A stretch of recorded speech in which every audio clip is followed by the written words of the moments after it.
On June 25, 2009, the world was waiting for Michael Jackson's return. The stage was ready. The dancers were prepared. The lights were waiting to shine on the King of Pop again. But inside a rented mansion in Los Angeles, Michael Jackson was not preparing for the stage. He was fighting for his life. He had spent the night desperate for sleep. The man who gave the world unforgettable music could not find peace in his own body. Then, something went terribly wrong. Michael stopped breathing. Every second mattered. Every minute could have changed the ending.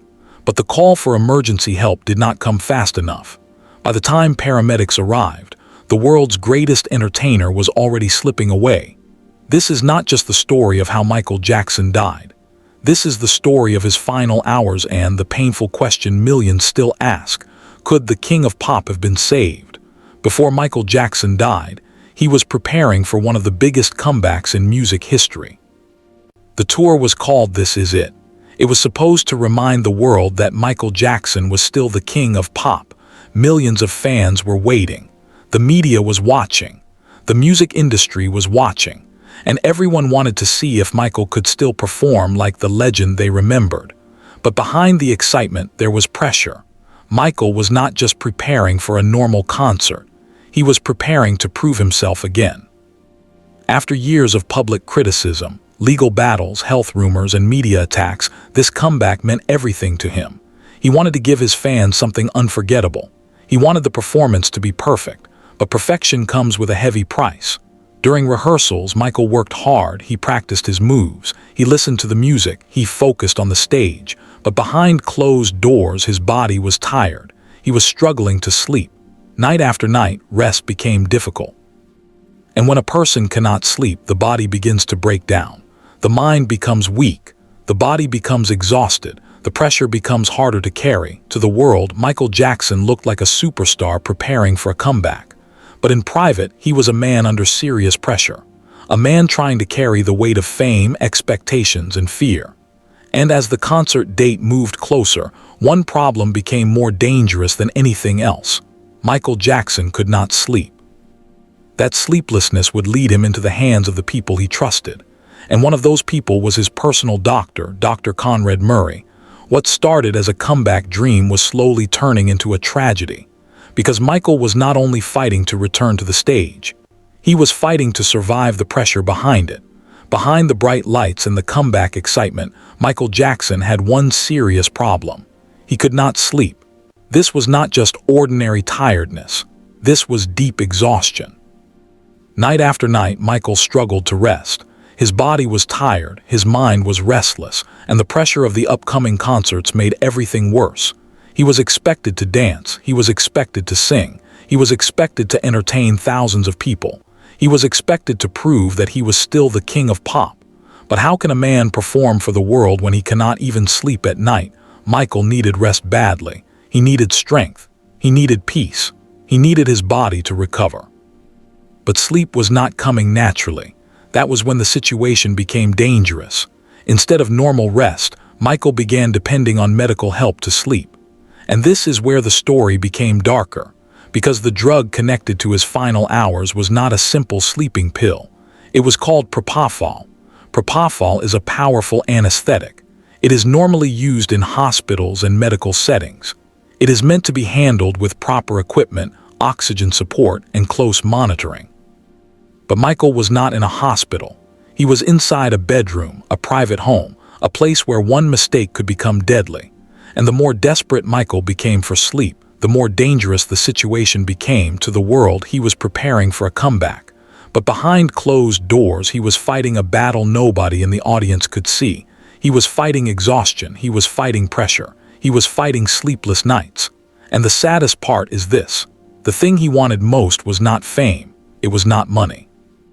It was not applause. Michael Jackson just wanted to sleep. But the search for sleep would lead him closer to the final moments of his life.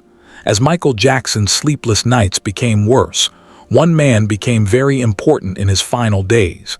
His name was Dr. Conrad Murray. He was Michael Jackson's personal doctor. Michael trusted him with his health. He trusted him with his body. He trusted him during one of the most stressful periods of his life. At this time, Michael was preparing for the This Is It concerts. The pressure was heavy. The rehearsals were demanding, and sleep had become almost impossible. Michael needed rest, and Dr. Murray was the man expected to help him. But what happened inside that Los Angeles mansion would later shock the world, because the treatment Michael received was not ordinary. The drug connected to his final hours was propofol. Propofol is not normal sleeping medicine. It is a powerful anesthetic. It is usually used in hospitals. It can put a person into a deep unconscious state. And when it is used, the patient must be watched closely. Breathing must be monitored. The heart must be monitored. Oxygen must be ready. Emergency equipment must be nearby. But Michael Jackson was not in an operating room. He was not in a hospital. He was inside a bedroom. That one fact made the situation extremely dangerous. Dr. Murray later became the center of the investigation because he was the person caring for Michael during those final hours. He was the doctor in the room. He was the one responsible for watching over him. And when Michael stopped breathing, every second became important. This is where the tragedy becomes painful, because Michael Jackson was not alone with strangers. He was with someone he trusted, someone who was supposed to protect him, someone who was supposed to know what to do when danger appeared. But on the morning of June 25, 2009, something went terribly wrong. Michael Jackson went from searching for sleep to fighting for his life. And soon, the world would begin asking one painful question. Did the people around Michael act fast enough to save him? On the night before Michael Jackson died, he was not lying in bed saying goodbye. He was rehearsing. He was preparing for the comeback the whole world was waiting for. The concert was called This Is It. It was supposed to be his return to greatness. Michael stood on stage with dancers, musicians, and crew members around him. The lights were bright. The music was playing. The energy was high. For many people in that room, it looked like the king of pop was coming back. He was focused. He was working. He was trying to make everything perfect. But behind the performance, Michael was tired. His body needed rest. His mind needed peace. His life had become pressure, rehearsals, expectations, and sleepless nights. Still, he pushed himself. Because Michael Jackson was not the type of performer who wanted to give half of himself. He wanted perfection. He wanted the fans to see magic again. He wanted the world to remember why they called him the king of pop. But after that rehearsal ended, Michael went back to his rented mansion in Los Angeles. He left the stage behind. He left the lights behind. He left the music behind. And he returned to the one problem that had been following him night after night. He still could not sleep. That night he needed rest more than ever. But instead of peaceful sleep, Michael was walking into the final hours of his life. What looked like the beginning of a comeback was actually the beginning of the end. After the final rehearsal, Michael Jackson returned to his rented mansion in Los Angeles. Outside, the world was waiting for his comeback. But inside that house, Michael was not thinking about fame. He was not thinking about awards. He was not thinking about being the king of pop. He only wanted one thing: sleep. His body was tired. His mind was restless. And the pressure of the upcoming concerts was weighing heavily on him. For many people, sleep is simple. You lie down, you close your eyes, and your body rests. But for Michael, sleep had become a battle. Night after night, he struggled to find peace. And on this night, that struggle became deadly. Inside the mansion, Michael was with his personal doctor, Dr. Conrad Murray. Michael trusted him. He believed the doctor could help him rest. He believed he was in safe hands. But the problem was that the help Michael was receiving was not ordinary. According to later reports, different medications were given to help him sleep. But still, Michael could not rest the way he needed to. The hours kept passing. The night became morning, and Michael was still desperate for sleep. This is where the story becomes painful, because Michael Jackson was not asking for a stage. He was not asking for cameras. He was not asking for applause. He was asking for rest. A man who had spent most of his life entertaining the world could not find peace in his own bedroom. Then came the drug that would become the center of the tragedy: propofol. It was powerful, it was dangerous, and it was never meant to be treated like normal sleeping medicine. Propofol can put a person into a deep unconscious state, but when it is used, the patient must be watched carefully. Breathing must be monitored, the heart must be monitored, oxygen must be available, emergency equipment must be close. Because if something goes wrong, there may be very little time to save the person. But Michael was not inside a hospital. He was not inside an operating room. He was inside a private bedroom, and that made everything more dangerous. As morning came, Michael finally slipped into sleep. But this was not the peaceful rest he had been searching for. This was the beginning of the final moments of his life. At some point, Michael stopped breathing. The music legend who had filled stadiums around the world was now lying silent inside a bedroom.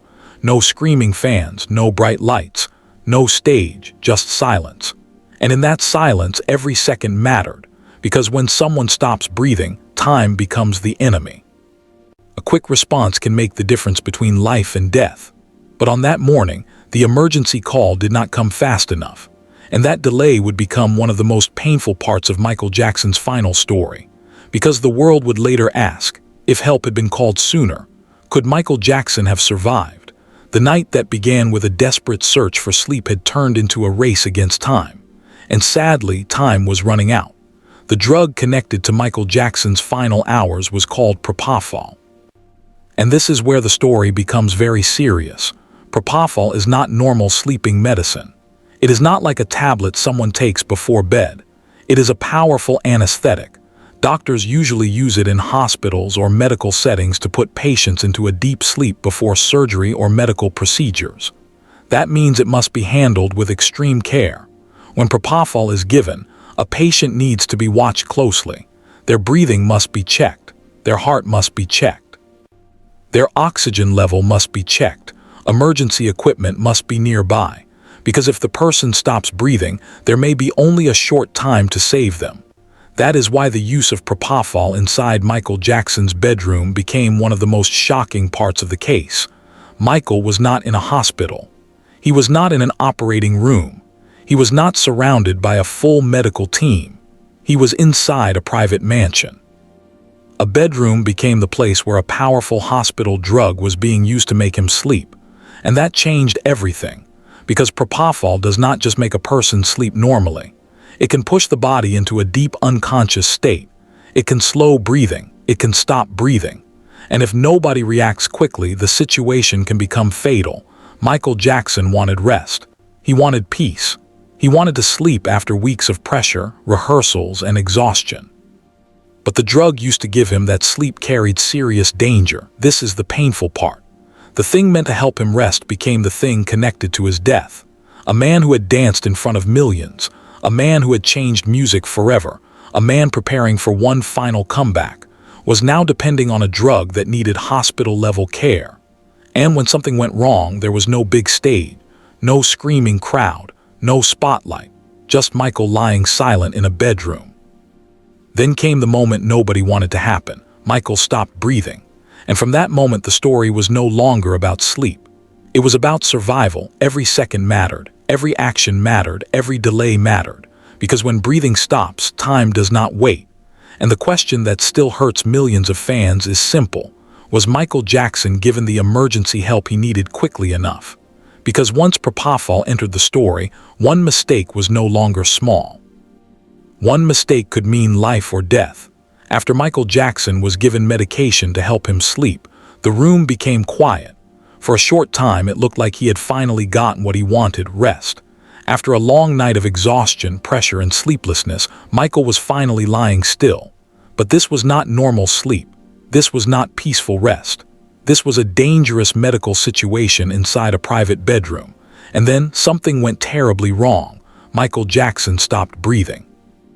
The man who had performed in front of millions, the man whose voice had filled stadiums, the man whose music had touched the entire world, was now lying silent. No music, no dancers, no fans, no stage lights, just a quiet room, a desperate situation, and a life beginning to slip away. When a person stops breathing, there is no time to waste. Every second matters. The body needs oxygen. The brain needs oxygen. The heart needs help. And if emergency action does not happen fast enough, the damage can become impossible to reverse. This was the moment when everything depended on speed. Someone needed to act quickly.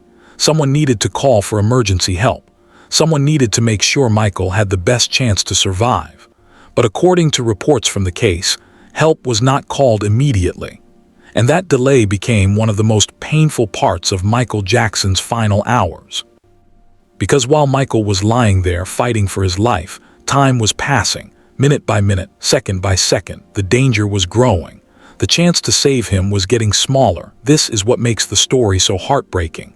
Michael Jackson was not dying in front of a crowd. He was not dying on stage. He was not surrounded by millions of people who loved him. He was inside a bedroom with only a few people close enough to help. And still, the emergency call did not come fast enough. By the time paramedics were finally called, the situation had already become critical. The King of Pop was no longer preparing for a comeback. He was in a fight for his life. And the world did not know that one of the greatest entertainers in history was slipping away. Fans were still waiting for his return. The stage was still waiting for him. His children were still expecting their father to come back. But inside that mansion, the final minutes were moving quickly. And once Michael stopped breathing, there was only one question that mattered: could help arrive in time? That question would haunt fans, investigators, and the world for years. Because on that morning, Michael Jackson did not just need medicine. He needed emergency help. And he needed it fast. But help came too late. When Michael Jackson stopped breathing, time became the most important thing in the room. Not fame, not money, not music, not the comeback tour. Only time. Because when a person stops breathing, every second can decide whether they live or die. Michael needed emergency help immediately. He needed trained paramedics. He needed oxygen. He needed hospital-level care. But the call to 911 did not come right away. And that delay became one of the most painful questions in the story of Michael Jackson's death.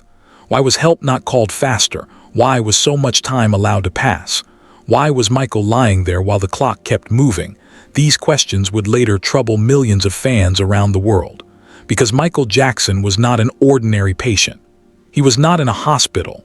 He was not surrounded by a full medical team. He was inside a private mansion, fighting for his life. And the people around him had only one job in that moment: call for help fast. But by the time emergency services were finally contacted, Michael's condition was already critical. The situation had gone far beyond a normal medical problem. This was now a life-and-death emergency. Paramedics rushed to the mansion. They entered the room. They tried to save him. They fought to bring him back. But the truth was heartbreaking. Too much time had already passed. Michael Jackson, the man who had spent his life moving faster than anyone on stage, was now losing the most important race of all. A race against time. And time was not on his side. This is why the final hours of Michael Jackson still hurt so deeply. Because fans do not only ask how he died, they ask if he could have been saved. They ask if one earlier phone call could have changed everything. They ask if the King of Pop would still be alive if emergency help had arrived sooner. That is the tragedy behind the title of this story. Michael was dying, but help came too late. And when help finally arrived, the world's greatest entertainer was already slipping away. The stage was still waiting for him. The fans were still waiting for him. His children were still waiting for their father. But inside that mansion, the final moments were already closing in. And soon, the whole world would receive the news nobody was ready to hear. Michael Jackson was gone. When paramedics arrived at Michael Jackson's mansion, the situation was already desperate. Michael was not breathing properly. His body was weak. His heart was in danger.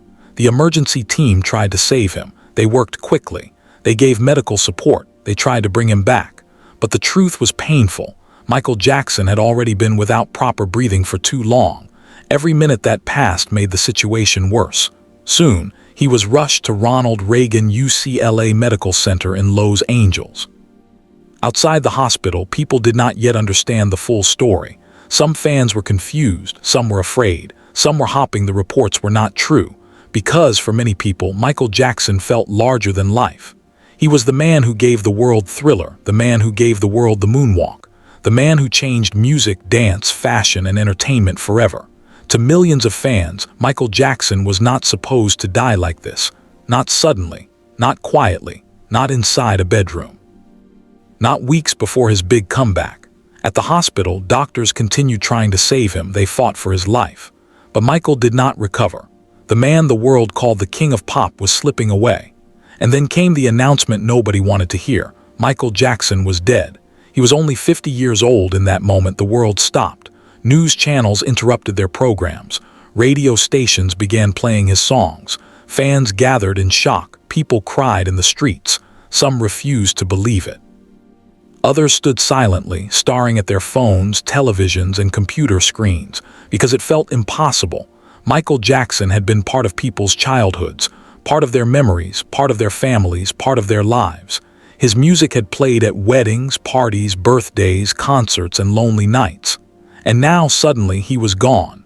But the grief was only the beginning, because after the tears came the questions. What really happened inside that mansion? Why was propofol being used in a private bedroom? Why was emergency help not called sooner? Could Michael Jackson have been saved? The hospital could not change what had already happened. The doctors could not turn back the clock. And the fans could not bring back the man they loved. Michael Jackson had died before he could return to the stage. The comeback the world was waiting for never happened. The final curtain had fallen before the show even began. And soon his death would become more than a tragedy. It would become an investigation, a courtroom battle, and one of the most painful celebrity death cases in history. After Michael Jackson's death, the world wanted answers. Fans were grieving. His family was devastated. The music industry was in shock. But behind the sadness, one serious question remained. What really happened inside that mansion? At first, many people thought Michael had simply suffered a sudden medical emergency. But as investigators began looking deeper, the story became more troubling. They wanted to know what drugs were given to him. They wanted to know who was with him. They wanted to know why emergency help was not called sooner. And most of all, they wanted to know if Michael Jackson's death could have been prevented. Soon, the focus turned to his personal doctor, Dr. Conrad Murray. He was the doctor caring for Michael during those final hours. He was the man in the room. He was the man responsible for watching over him. And when investigators learned about the use of propofol, the case became much more serious. Propofol was not normal sleeping medicine. It was a powerful hospital anesthetic. And according to the official findings, Michael Jackson died from acute propofol intoxication. His death was ruled a homicide. That word shocked the world. Homicide. It did not mean Michael was attacked by a stranger. It meant his death happened because of the actions of another person. And that person, according to the case, was Dr. Conrad Murray. The trial became one of the biggest celebrity court cases in the world. Fans watched closely. Reporters followed every detail. Michael's final hours were discussed in public. The bedroom, the medication, the delay, the emergency call, the attempts to revive him. Everything was examined. The prosecution argued that Dr. Murray made dangerous medical decisions. They said he used propofol in a private home without proper monitoring. They said Michael was left in a risky situation. They said the doctor failed to act quickly enough when Michael's life was in danger. The defense tried to explain what happened differently. But in the end, the court reached its decision. Dr. Conrad Murray was found guilty of involuntary manslaughter. For many fans, the verdict brought some answers, but it did not bring peace. Because no courtroom could bring Michael Jackson back. No judge could return him to his children. No sentence could put him back on stage. And no verdict could erase the pain of knowing that his final hours may have ended differently if the right actions had been taken faster.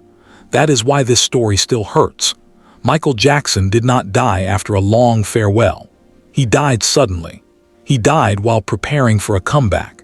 He died after searching for something as simple as sleep. And the person trusted to protect him became the person blamed for failing him. The investigation gave the world facts. The trial gave the world a verdict. But the biggest question remained in the hearts of millions. Could Michael Jackson have been saved? For his fans, that question has never fully disappeared. Because when they remember Michael, they do not only remember the tragedy. They remember the music. They remember the moonwalk. They remember the voice. They remember the magic. And they remember a man who gave everything to the world, but in his final hours did not get help fast enough. Michael Jackson's final hours remain one of the most heartbreaking stories in entertainment history. He was not on stage. He was not in front of millions of fans. He was not performing the moonwalk. He was not singing under bright lights. He was inside a bedroom, tired, restless, and desperate for sleep. The world saw Michael Jackson as the king of pop. But in those final moments, he was just a human being, a father, a performer under pressure, a man who wanted rest, a man who trusted the people around him. And sadly, when his life was in danger, help did not come fast enough. That is what makes this story so painful, because Michael was preparing for a comeback. He still had plans. He still had fans waiting for him. He still had children who needed their father. He still had music, dreams, and life ahead of him. But on June 25, 2009, everything ended. The stage went silent. The comeback never happened. The world lost one of the greatest entertainers who ever lived. After his death, there was an investigation. There was a trial. There was a verdict. But no courtroom could bring Michael Jackson back. No explanation could erase the sadness. And no answer could fully heal the pain of his fans. Because even today, many people still ask the same question. Could Michael Jackson have been saved? Could one faster phone call have changed everything? Could better care have kept him alive? We may never stop asking those questions, but one thing is certain. Michael Jackson's life was bigger than his final hours. He changed music, he changed dance, he changed entertainment. He inspired millions across the world. His voice, his moves, and his legacy still live on, but his death remains a warning. Fame does not protect a person from pain. Money does not protect a person from exhaustion.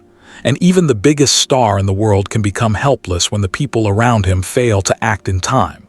Michael Jackson spent his life giving the world unforgettable moments. But in the end, the moment he needed help the most, help came too late. May his legacy continue through his music, his children, and the millions of fans who still remember him. What do you think? Do you believe Michael Jackson's death could have been prevented? Share your thoughts in the comments. And if this story touched you, please like this video, subscribe to the channel, and turn on notifications for more emotional true stories.